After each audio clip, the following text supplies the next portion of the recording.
I also request Associate Dean, Student Affairs, Professor George Matthew, to welcome Shri JEET Adani with a bouquet of flowers.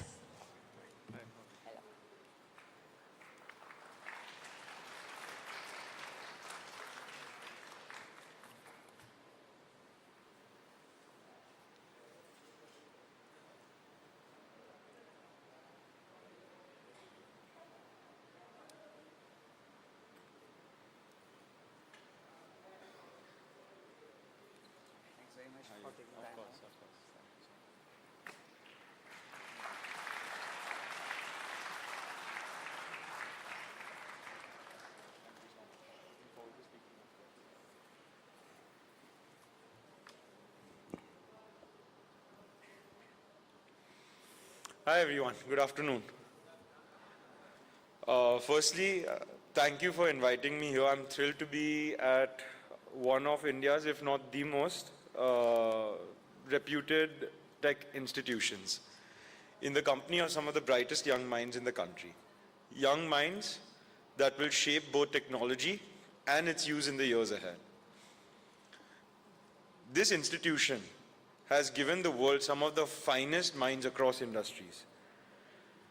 From Infosys co-founder Nandan Nilekani, the late Manohar Parrikar, ISRO chairman Dr. Sivan, computer scientist Pranav Misri, Sarita Adve, to the more younger minds like Bhavish from Ola, Parag from Twitter, and to the late physicist Dr. Rohini Godbole, who championed the cause of women in science and technology. Looking at the range of your illustrious alumni, I wonder, how would you accurately define technology? What do you exactly mean by that? The general understanding is that technology is the application of scientific knowledge and tools to solve problems and improve processes.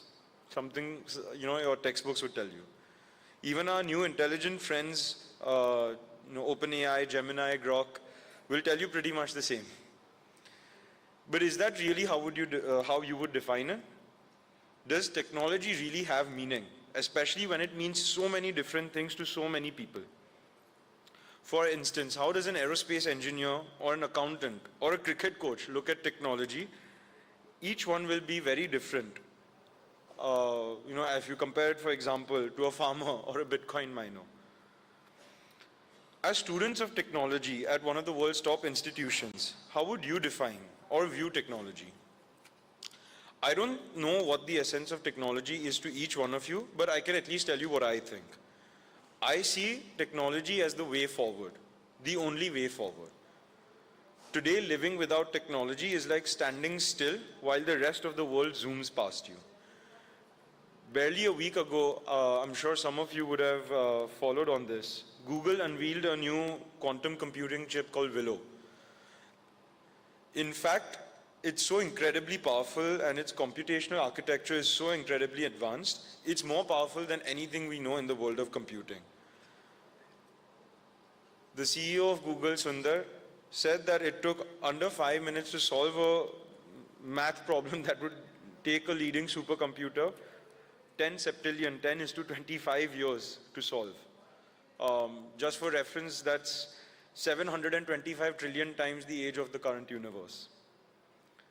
What is incredible here is not the breakthrough itself. It is when you put that kind of power, the kind of problems that you can solve and what you can do with it. Google says that the new chip can reduce errors exponentially, a problem the world has been trying to crack for over 30 years.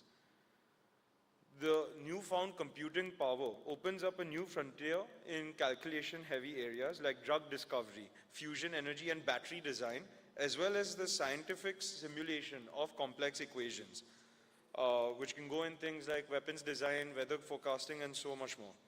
In other words, you can put it to good use or bad use. The choice is yours. In sector after sector, technology is driving progress and transforming the world at an unprecedented pace, improving lives across geographies. In healthcare, breakthroughs in AI and telemedicine are enabling earlier and more accurate diagnoses and also better access to healthcare, while renewable energy is revolutionizing our fight against climate change by making clean energy more efficient and affordable. Education is being democratized with digital learning platforms breaking barriers of distance and cost. And in areas like agriculture, precision farming tools are boosting yields while conserving resources. These advancements through the beneficial use of technology, coupled with the rise of connected devices and data-driven solutions, are shaping a more inclusive and sustainable society.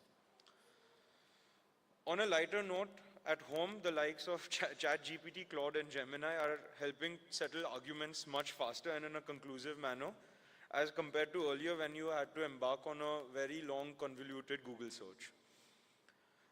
Across the world, governments, companies, groups, and people are already leveraging technology for the greater good by committing fully to the beneficial use of technology. Estonia is a great example of digital governance, making the government itself more efficient and transparent. It introduced e-voting in 2005 as part of a drive to push e-government and digital services at all levels of society, meaning you can open a bank account, sign documents, file taxes, or even get a prescription. All of it online, never having to go anywhere in person. Singapore has implemented cutting-edge smart city solutions while improving, using things like data to optimize traffic, energy usage, and healthcare. All in all, improving urban living. South Korea's investments in 5G networks and AI-driven innovations is shaping a future where citizens benefit from high-speed internet, automated services, and personalized healthcare solutions. But why talk about the rest of the world where we have, while we have so many amazing things happening in our own country? India too is in an overdrive in absolutely every sector you look at. UPI, which all of us are familiar with, is such a hit that other nations are coming to us asking us to implement it for them. India does about 180 billion cashless transactions a year. And this is a far bigger number than any other economy in the world. For a developing nation like ours, harnessing the power of technology is crucial to driving inclusive growth, improving governance, and tackling the long-standing challenges in areas like education, healthcare, and financial inclusion, ensuring that technology benefits all levels of society. India has already made significant strides in digital services with initiatives like Digital India, which promotes internet connectivity, online services, and digital literacy. And these achievements are all rooted in the beneficial use of technology. Last Thursday, Indian prodigy Gukesh Domaraju became the youngest ever world champion in classical chess. Like him, several young grandmasters have been wowing the chess world with their moves. Names like Pragnanda, Arjun Irigaisi, and Vidit Gujarati are now known to the whole world.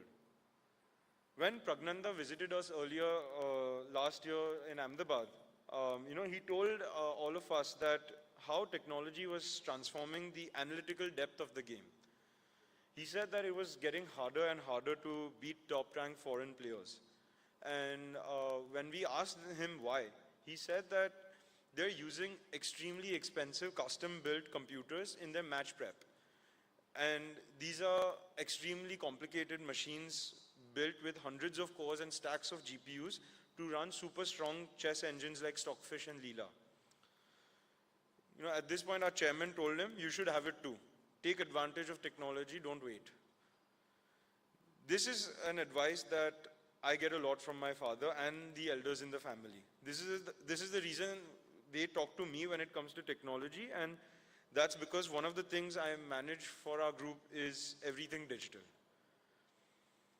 I will readily admit that at Adani, our digital transformation did not keep pace with our physical and business transformation. But the good news is that we are catching up now. And a good part of catching up is that you don't have to go through all the levels, you can jump levels. And today, whatever we do in any industry, we put digital first. Our insistence on taking advantage of technology is actually paying off really well. Let me give you a few examples on how we're using technology.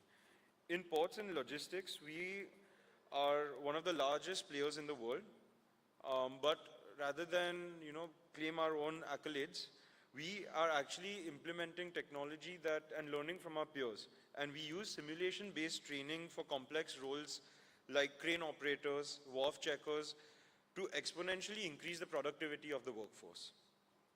In the airport sector, where we manage 7 international airports in the country and are building the country's largest new airport at Navi Mumbai, we have placed our bets in technology to help us plan better, simulate design and planning better, as well as improve operational efficiency by making the entire airport infrastructure completely connected. Some of the things that we're doing at the airports, which some of you might actually have experienced, is obviously DigiYatra. We are focusing a lot in making sure that we drive adoption of DigiYatra across our airports. We're focusing on improving the travel experience for our passengers, but at the same time, keeping in mind privacy regulations. And we're managing the entire airport more efficiently by making sure that with the connected network of assets, how do we make sure that maintenance, operations, everything happens just in time. For this, we rolled out earlier this year, Avio. It's the enterprise app that connects to all of our stakeholders to make sure that all the stakeholder roles that happen, as well as all the airport operators roles that happen just in time, and decision making happens in a data-driven manner. Let me give you one example from the energy sector too. In 2016, we completed what was at that point of time the world's largest solar power plant in Kamuthi in Tamil Nadu. It was built in a record time of 8 months. That means we were adding 2.7 megawatts every day. Today, we are building another renewable energy plant in Khavda, near the border of Gujarat and Pakistan. If you thought that Kamuthi was big, this is super massive to say the least. It is 5 times the size of the Paris metropolitan area. And when completed, it will generate 30 gigawatts of renewable energy, making it the world's largest man-made source of power, renewable or otherwise. And in Khavda, the beneficial use of technology is allowing us to add 10 times what we did at Kamuthi. That is 25 megawatts every single day. And to put that in context, Kamuthi, the entire plant took us 8 months to build. We are adding that entire capacity every month. And the only way we've been able to do this is by using technology to make planning, supply chain, everything more seamless than it ever was. Technology is assisting us in our social work as well. The Adani Skill Development Center runs Saksham, a great example of how we are using technology for social good. Using advanced training methods by integrating AI, virtual reality, and simulation-based learning, Saksham provides access to high-quality skill development, allowing thousands of Indians from very diverse socio-economic backgrounds to achieve their aspirations. Another example is Taranga, a part of the Aravalli Hills in Gujarat, where we've undertaken the challenge of afforesting 1,500 hectares of green hills. The Adani Foundation is using, again, technology to make it happen. We are using satellite-based monitoring to track the growth of the forestation, as well as using drone-based seeding to measure, obviously, the seeding part, but also, how the growth of the plant is, what's the soil moisture, the carbon, and the nutrient content. In another project called Suposhan, a mobile application that we've developed is being used to input the screening data of children, adolescents, and women. The app helps the village-level health volunteers identify the status of undernutrition among the targeted beneficiaries and supports us in planning the course of action, helping track data in real time remotely. All of these instances show that the beneficial use of technology can be truly a powerful force for societal upliftment and economic growth. Now, unfortunately, we are also in an era where we see technology being applied for the wrong causes. and increasingly so. Fake news, deep fakes, fake photos, videos, fake money, online scams, spoofing, phishing, and endless things more. The list is, keeps on growing. As new technology comes in, people find new ways. As the scope and power of technology grows, we must be careful not to let the harmful use of technology overshadow the beneficial use. In other words, the technology is only as good as the benefit it provides. And that brings up the question in my mind, how should we make use of it to benefit this generation, the next generation, and our nation? As our world enters a new era of rapid digital transformation, technology stands at the forefront of shaping global development.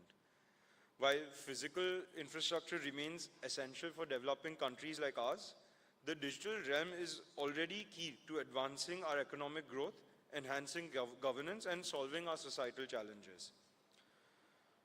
In a recent podcast, Eric Schmidt, Google's former CEO and one of its founders, admitted that this growth is happening much, much faster than anticipated. And he's one of the best computer engineers in the world, arguably, advising government bodies and chairing international forums. What is most interesting from this podcast is his perspective on what he calls innovation power. We all know that historically a nation's power came from its military prowess, as well as its scientific progress. However, Schmidt said that AI is shaping the next era of humanity.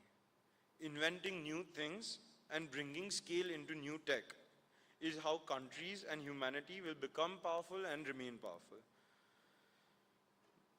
In 2014, India's GDP was about $1.8 trillion. It had been built up over 66 years of independence.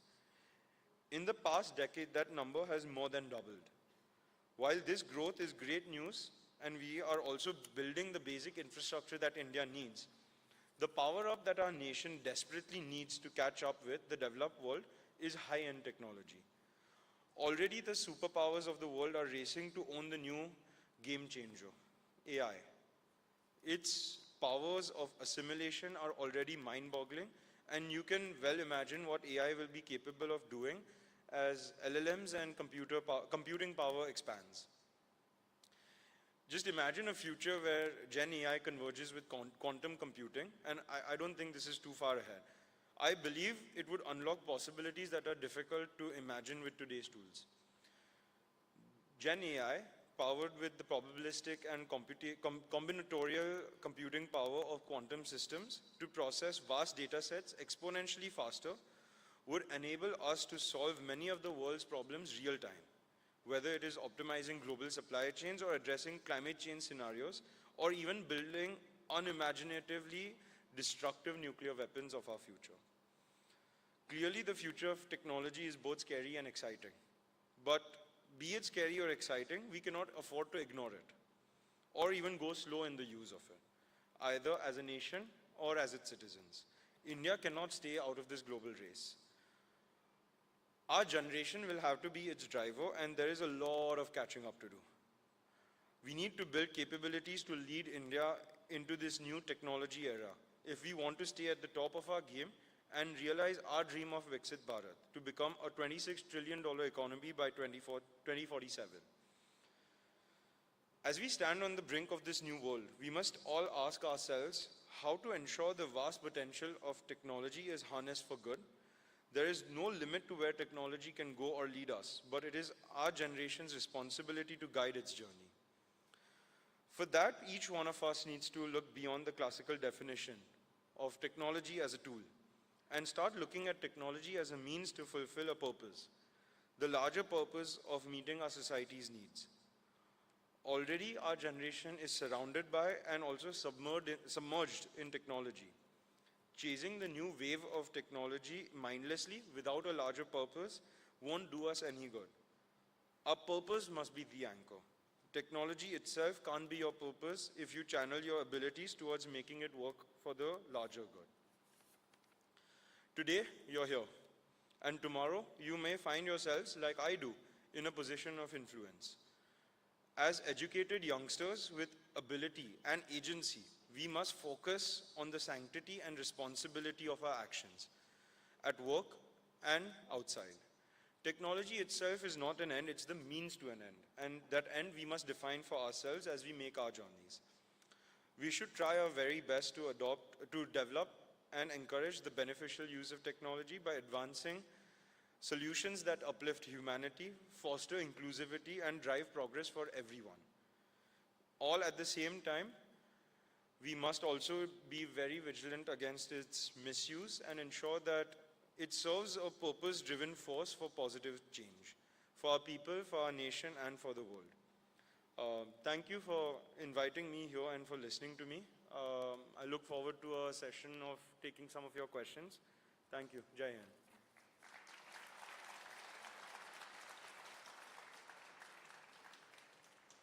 Thank you, sir, for your inspiring keynotes. I would request you to take your seat on the sofas on the stage. Can we have another round of applause for him? Now we move on to the fire chat session with Shri Jeet Adani, sir. And for that, our moderator, Professor Ashish Pandey, would be joining us. Dr. Ashish Pandey is a professor with IIT Bombay in Mumbai and a guest professor at IIM Ahmedabad, where he teaches courses related to organization development, human resource management, self-management, and leadership. Dr. Ashish sir has designed and conducted more than 100 consulting and long-term training projects for organization and leadership development across industries for institutions of higher education in the last 15 years. I request Ashish sir to please come on the dais.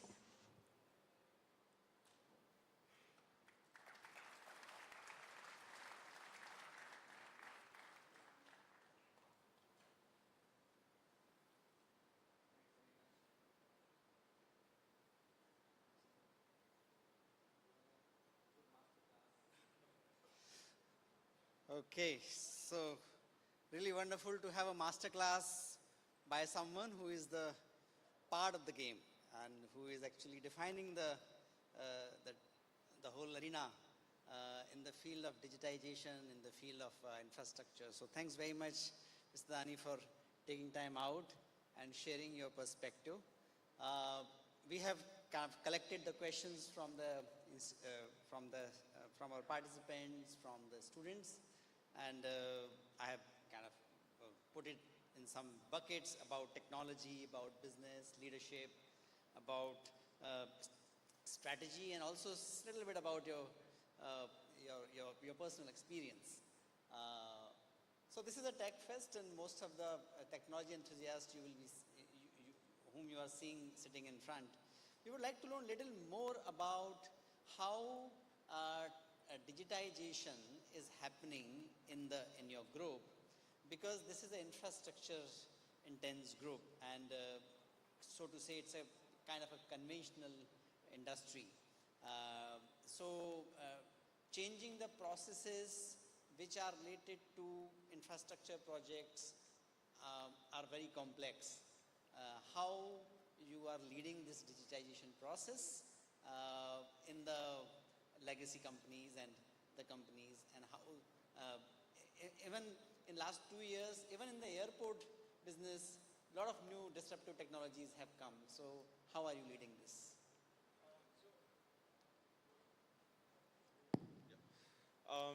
So a couple of things. One is, when you look at an infrastructure business, there's two parts to it. One is building the infrastructure, and the second is operating it. We're putting technology behind both of those aspects. So let me touch upon the building aspect. Obviously, when you're building something that is complex, large, spread out, there's a lot of challenges that we see in terms of supply chain, vendors, engineering. And if you go back to how it was being done, and to some extent is still being done today, it's a very traditional sort of serial way a project moves forward. What we are trying to do, and to some extent have been successful in doing, is actually speed up this part of building an asset.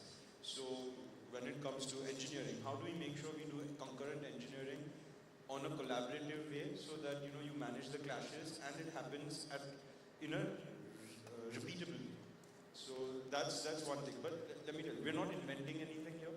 We're just simply taking the best practices that we see in the world. And even for this, something that I spoke about is it's a tool for us. Technology is a tool just to make us faster at doing what we do best. And we feel that this is something if we don't do, we won't survive. It's a genuine matter of survival as we go ahead. So that's one part around how when we're building things. Obviously, there's other examples when it comes to supply chain, making sure that we reduce the cost of working capital that goes in by making sure everything comes just in time. The whole part around scheduling, smart scheduling, and real-time information tracking. That's what on the construction side we're doing. The second part is when we operate, and this is where it gets really challenging. For something that we build new, it's easy to do because you think about it in the design stage itself. That, how do I make sure that an airport, for example, is planned and designed with smart sensors in every place. A silly example I give everyone is India's been independent for over 70 years now. We still haven't figured out how airport bathrooms can stop stinking. And today it's very simple to do so. Any one of you guys here would be able to figure it out. But I think it's a very silly example, but that's to the point where I'm saying that with Navi Mumbai, which is our first fully greenfield indigenously designed airport, we're making sure that we sensorize each and every aspect of maintenance, housekeeping, services, retail, so that when we are running the airport, we don't need to have a lot of manual processes. A lot of things happen in an automated way. But yes, at the end of the day, there's still some amount of manual intervention that's required. It just happens more seamlessly. And what technology will allow us to do is to make sure that one is we keep a track of everything, we measure efficiency, and we push efficiency. So we're able to identify areas which are serving as bottlenecks for us and keep pushing that to maximize productivity, maximize throughput through the airports. So that's an example of how we're doing, bringing in technology at airports. But this is happening across the group. With renewables, with our current capacity of about 11 gigawatts operating, we have upwards of 40 million solar panels on the field. Each and every solar panel is tracked remotely, and if there's any discrepancy in terms of generation versus, theoretical versus real actual generation, within a 15-minute interval, a flag comes off and someone is notified. So we make sure that the productivity of our assets is the highest as compared to our competitors. And that's what technology has allowed us to. Great. So this is one of the technology part. And but I'm sure with the legacy companies you have manpower who is there with you for so many years. So how you prepare your people to adapt to this technological transformation? So it's definitely a big challenge. I'm not going to lie and say it's easy to adopt technology, especially in a large organization. I'm actually envious of startups who, can overnight adopt something, don't have systems, process, people, or organization to deal with. Because with the old organization, a lot of inertia comes in terms of adopting or embracing a change. The only way, two ways of doing this. One is obviously us being a family-driven company, we're able to push a lot of things from the family, but top-down can only achieve so much. We have to invest in training people, and one thing that we've realized is even people with traditional mindsets, once they realize the potential value that they're being able to generate, or basic simple tasks become easier, the adoption really picks up really quickly. That's a 30,000 feet view. I mean, there's a lot of detailing behind it, but that's primarily how we look at it, that you have to do proper training, proper demonstration, be it through power users, etc., to drive greater adoption, but it has to start with a top-down push. Okay, so would you like to share some of the innovations in the organization happening? There's one thing called developing altogether new technology, which is not the job of the corporates, actually it's the job of the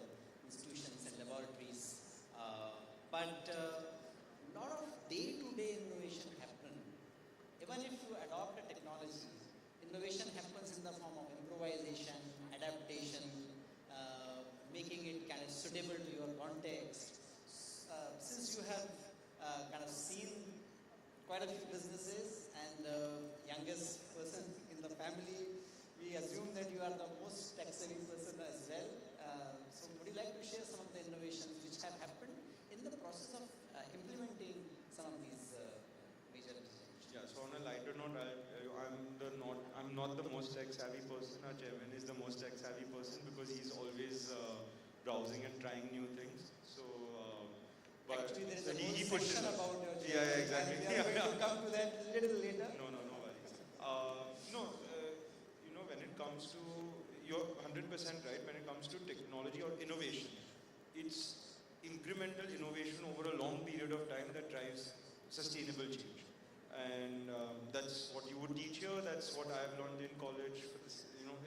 It's not, very few things actually occur, or very few innovations happen, like AI for example, which create a step jump in overall productivity or how the way of life is.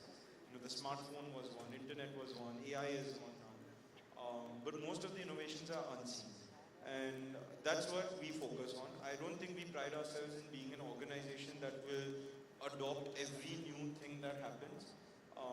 Because at the end of the day, we are operating critical infrastructure. So we always have to balance risk of something new versus the stability of something proven.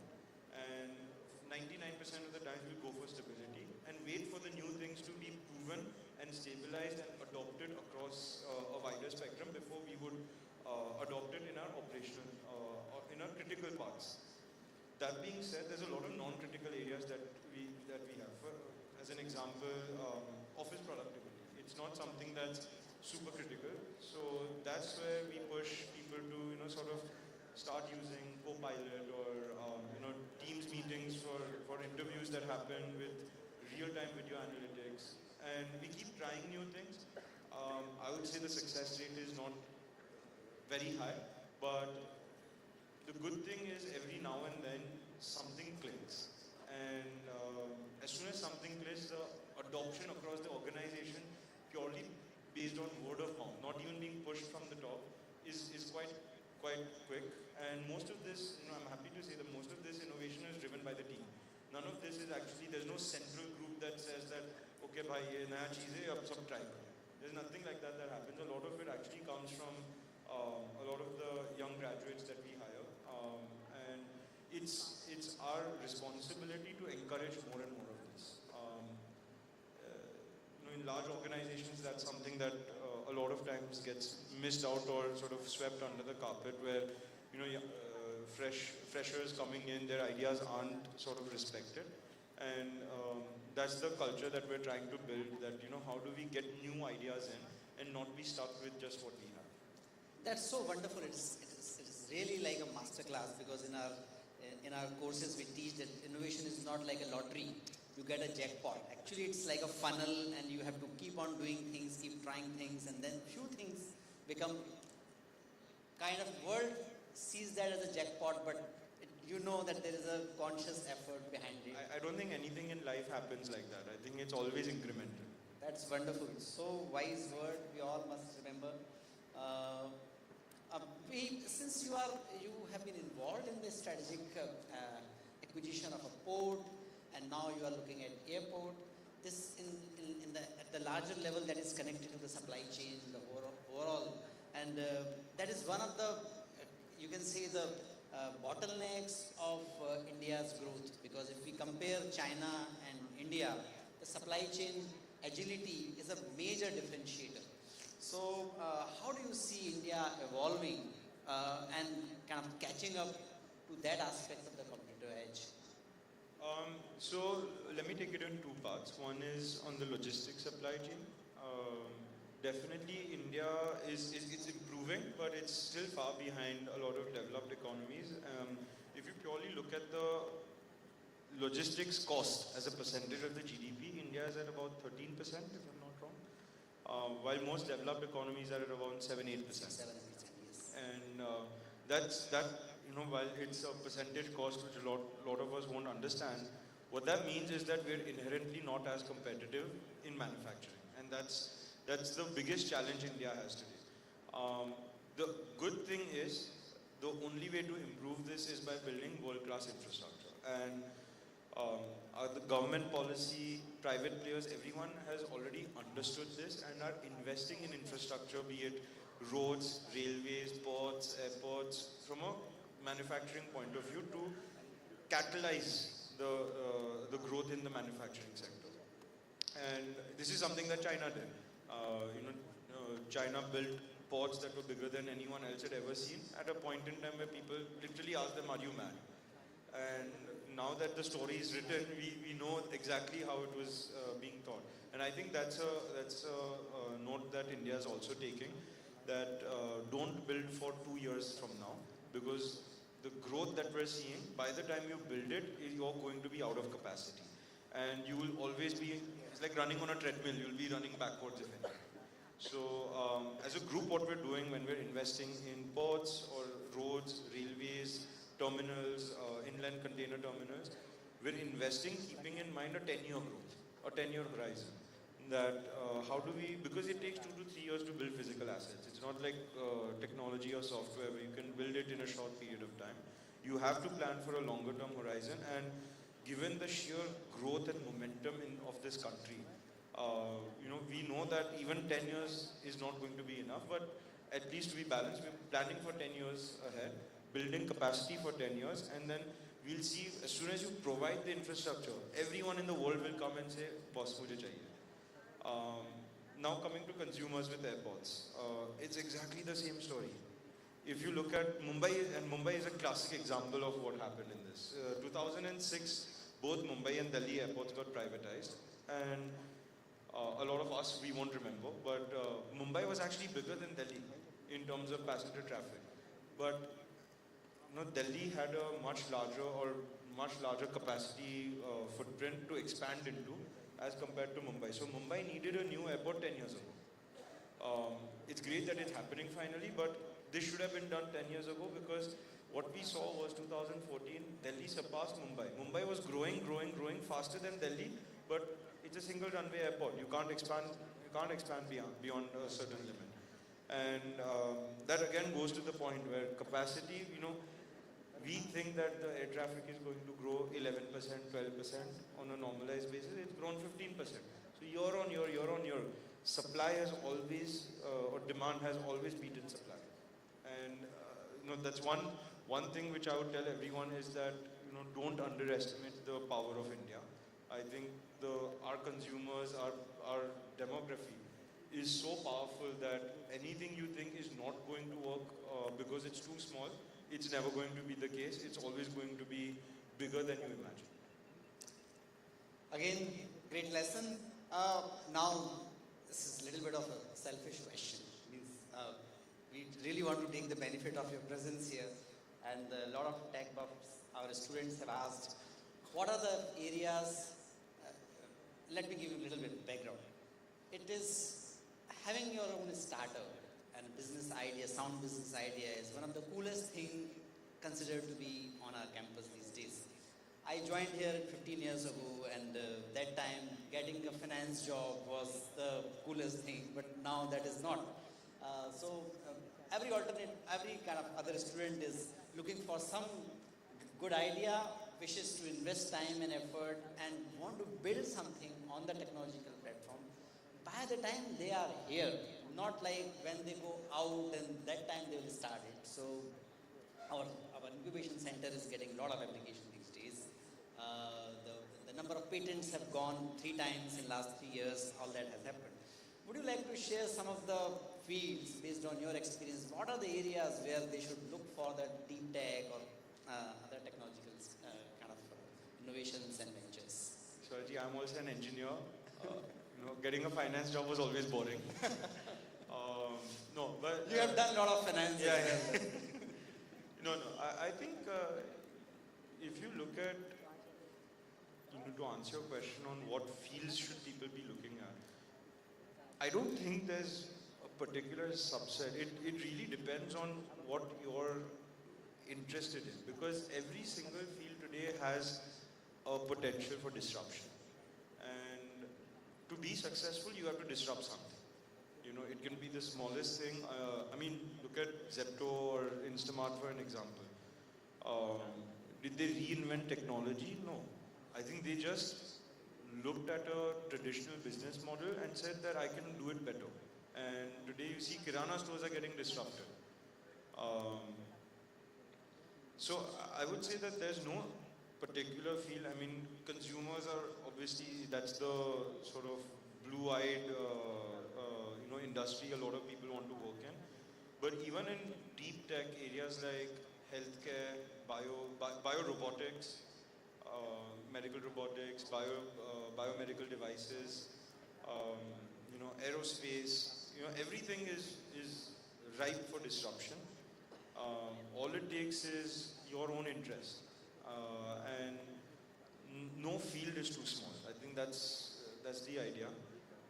Personally, I can only talk about myself. I definitely think with healthcare there's a lot of potential when it comes to genomics,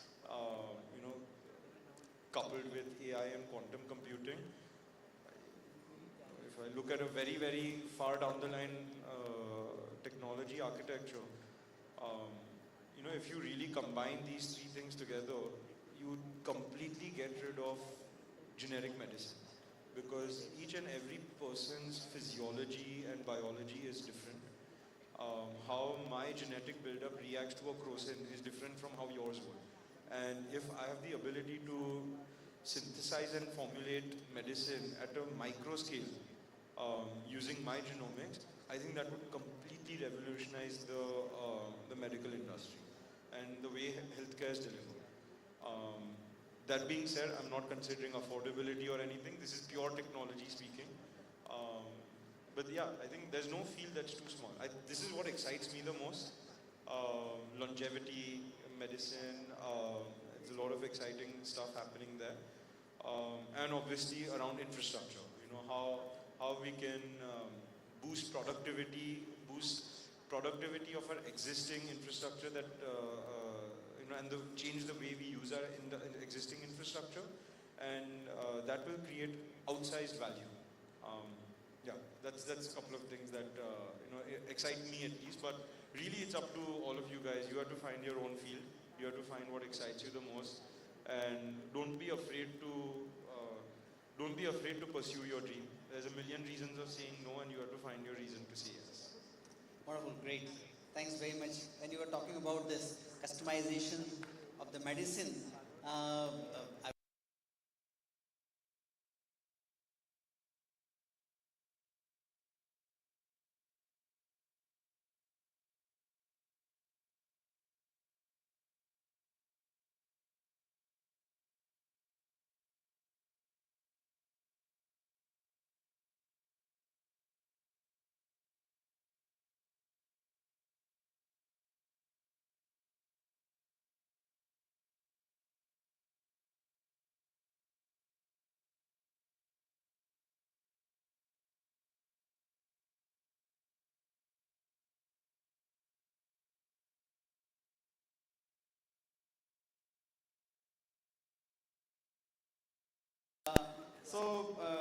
great. I would like to kind of have some words and hear from you about the inspiration from.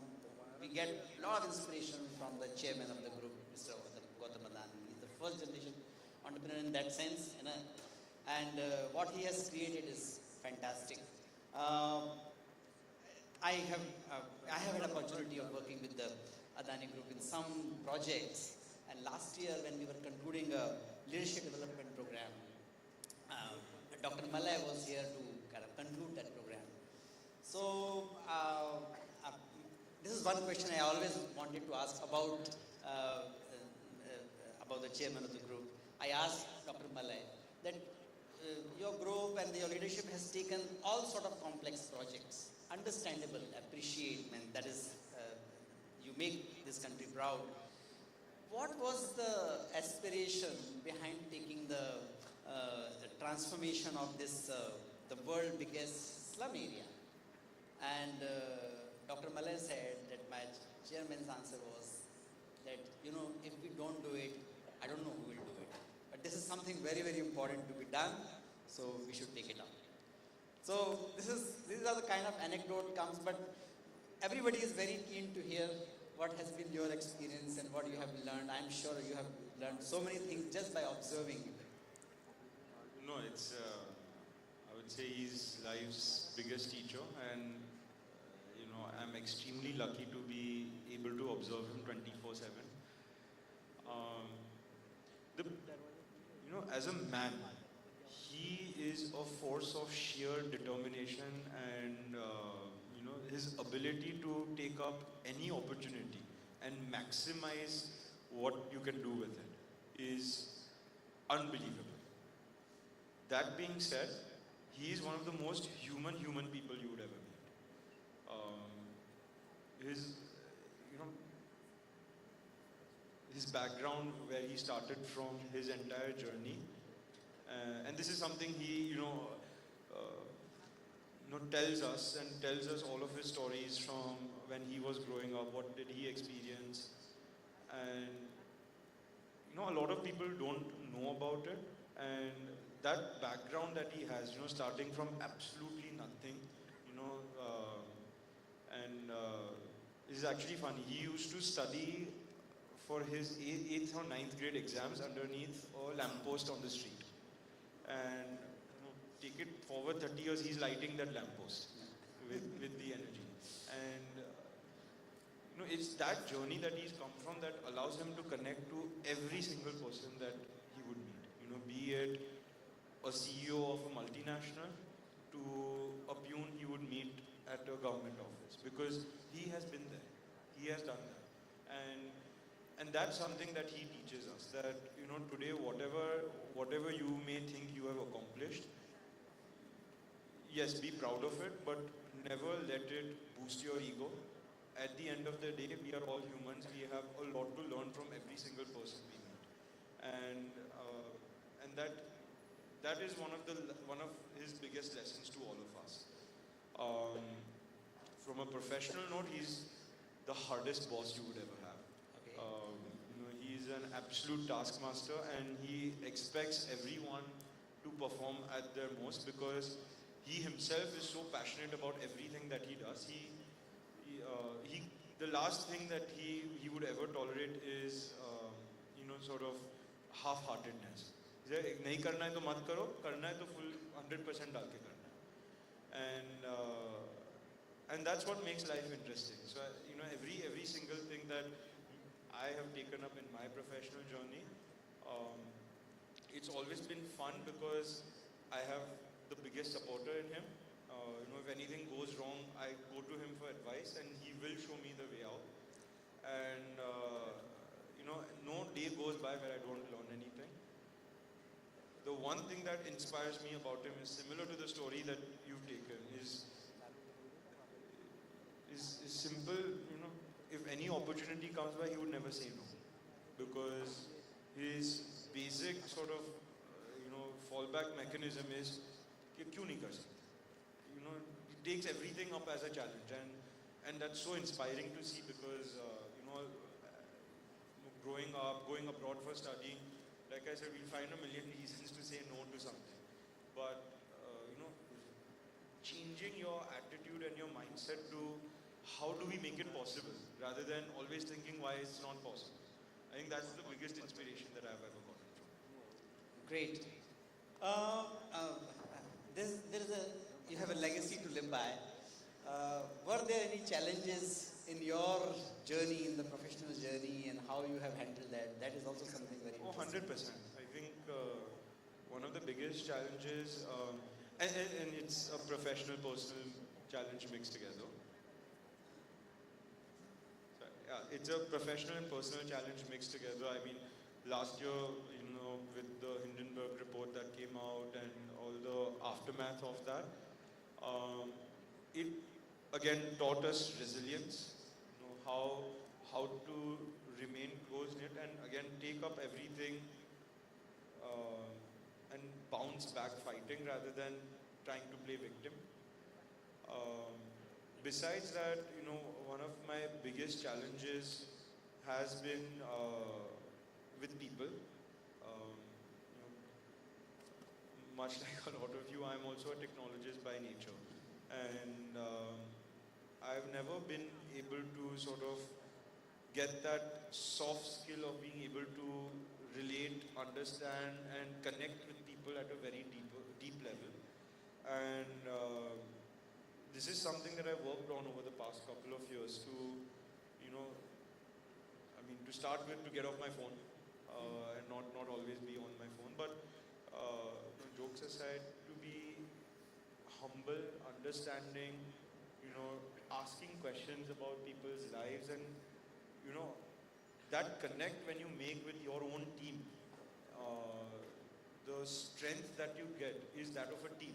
You don't get individual strength ke chhati faad ke maine ye kar liya. It's that we as a team came together and we all depended on each other to be able to solve challenges. And I think that's something that I've been able to develop over the past 4-5 years. Great. So very important thing about the people skill is that we can never master it. And the most skilled people were the most humble people. Will always say, who are always mesmerized with the depth of the human nature. So that's so wonderful talking to you. I think our Tanya is here indicating that it is not many.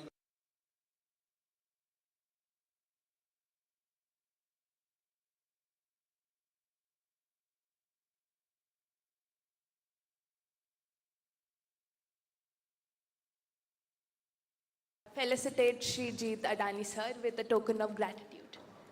And just wanted to also say, wish my best for the Techfest. And it's very inspiring to see everyone.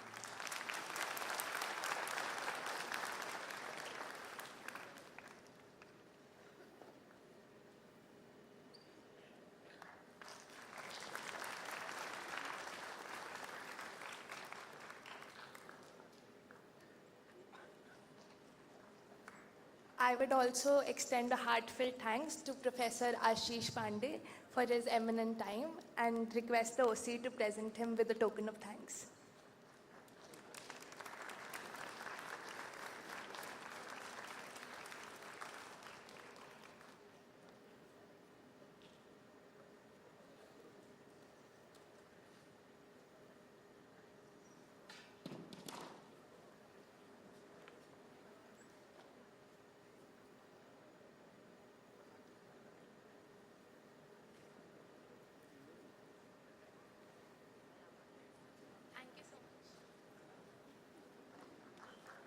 Thank you so much, everyone, for your time. Thank you for being here with us.